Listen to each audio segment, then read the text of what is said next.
Hello friends, எல்லோரும் எப்படி இருக்கீங்க? Welcome to Varni food channel. இன்றைக்கி நம்ம இந்த வீடியோவில் குழம்பு மிளகாய் தூள் வீட்டில் எப்படி ரெடி பண்ணுறதுன்னு பார்க்கலாம். இந்த மெத்தடில் நம்ம குழம்பு மிளகாய் தூள் வீட்டில் அரைச்சி வச்சுக்கிட்டோன்னா நம்ம எல்லா குழம்புக்கும் இந்த ஒரு பொடியே போதுங்க. நம்ம குழம்பு மிளகாய் தூளுக்கு எடுத்து வச்சுருக்கிற பொருட்களை எல்லாமே மொட்டை மாடியில் நல்லா சுள்ளுன்னு அடிக்கிற வெயிலில் காய வச்சு எடுத்துடணும். இந்த குழம்பு மிளகாய் தூளுக்கு தேவையான இன்க்ரீடியன்ட் சொல்கிறேங்க. 1/2 கிலோ வத்தலுக்கு 1/2 கிலோ மல்லி விதை எடுத்துக்கலாம். இப்போது அடுத்ததாக 100 கிராம் அளவில் மிளகு சீரகம் எடுத்துக்கலாம். 50 கிராம் அளவில் பெருஞ்சீரகம், வெந்தயம், குழம்பு கடலைப்பருப்பு, கடுகு, துவரம்பருப்பு எடுத்துக்கலாம். கசகசா 3 டேபிள் ஸ்பூன் எடுத்துக்கலாம். அரிசி ஒரு கைப்பிடி அளவு, மஞ்சக்கொம்பு ஒரு 5-6, பெருங்காய கட்டி ஒரு 15 எடுத்துக்கலாம். இந்த இன்க்ரீடியன்ட்ஸ் டீட்டெயில்ஸ் எல்லாமே டிஸ்கிரிப்ஷன் பாக்ஸில் கொடுத்துருக்கேன், நீங்கள் ரெஃபர் பண்ணி பாருங்கள். எடுத்து வச்ச பொருள் எல்லாமே நல்லா ஒரு நாள் ஃபுல்லாக நல்ல வெயிலில் காஞ்ச பிறகு நம்ம எடுத்துகிட்டு வந்துடலாம். இப்போது முதல்ல நம்ம வத்தலில் அந்த காம்பை ஒடிச்சு எடுத்துக்கலாம். நான் காம்பு சேர்த்து அரைக்க மாட்டேன். இப்போது இந்த வத்தலை நம்ம வறுக்கணும்னு அவசியம் இல்லைங்க. இது நல்லா வெயிலில் காய வச்சு எடுத்தாலே போதும். ஒடிச்சு பார்க்குறப்ப நல்லா நொறுங்கணும் வத்தல். இப்போ பாருங்கள், வத்தலோட காம்பு எல்லாமே நான் ரிமூவ் பண்ணி எடுத்து வச்சுட்டேன். இப்போது அடுத்ததாக நம்ம எடுத்து வச்ச ஒவ்வொரு பொருளாக நல்லா வறுத்து எடுத்துக்கலாம். அடுப்பை நம்ம லோ ஃப்ளேமில் தாங்க வச்சு வறுக்கணும். நம்ம வறுக்கிறப்ப எந்த ஒரு பொருளுமே கருகிடக்கூடாது. ஏன்னா இந்த கருகுனா குழம்பு டேஸ்ட்டு ஒரு மாதிரி இருக்கும், நல்லா இருக்காது.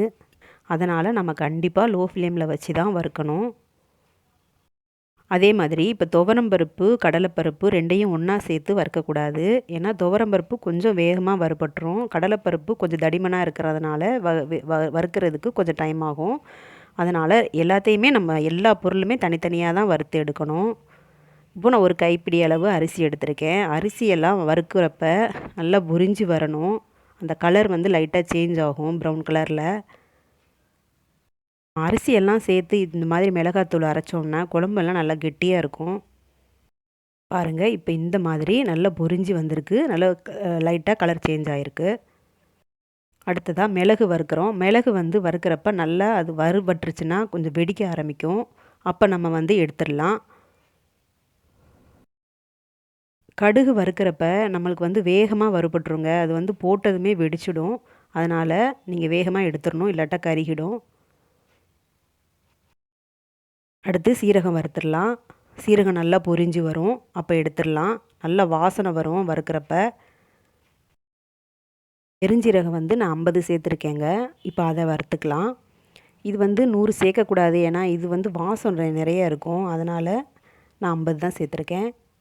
அடுத்தது வெந்தயம். வெந்தயம் முக்கியமாக கருகிடக்கூடாதுங்க. நல்லா பொறுமையாக லோ ஃப்ளேமில் வச்சு வறுத்துடணும்.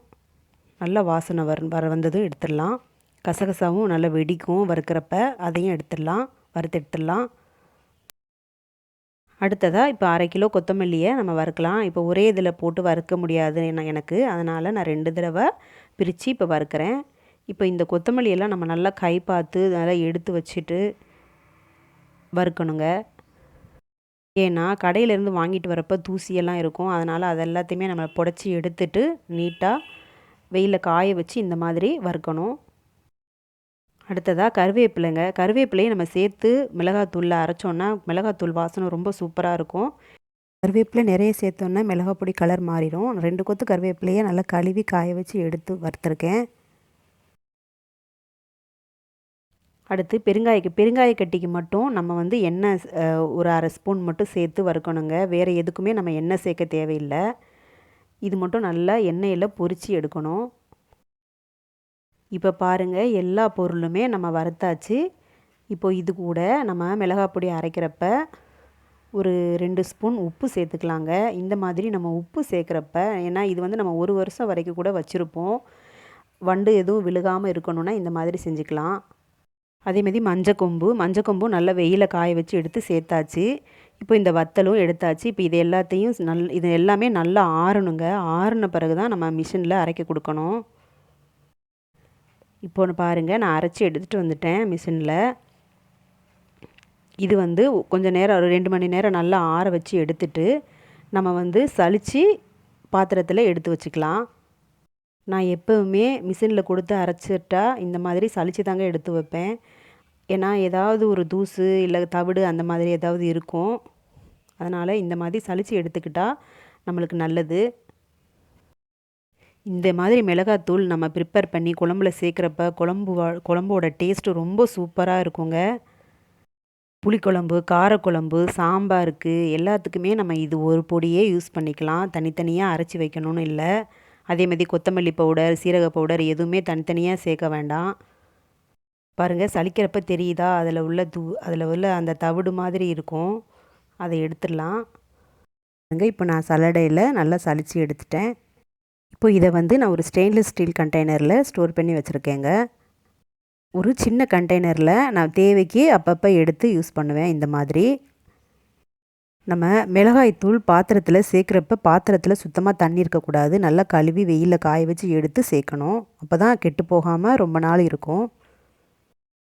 அவ்வளோதாங்க. இப்போ மிளகாய்த்தூள் நம்ம வீட்டிலையே அரைச்சிடலாம். நான் சொன்ன சில சின்ன சின்ன டிப்ஸ் மட்டும் ஃபாலோ பண்ணி இந்த மாதிரி அரைச்சி பாருங்கள். உங்கள் குழம்பும் ரொம்ப டேஸ்ட்டாக இருக்கும்.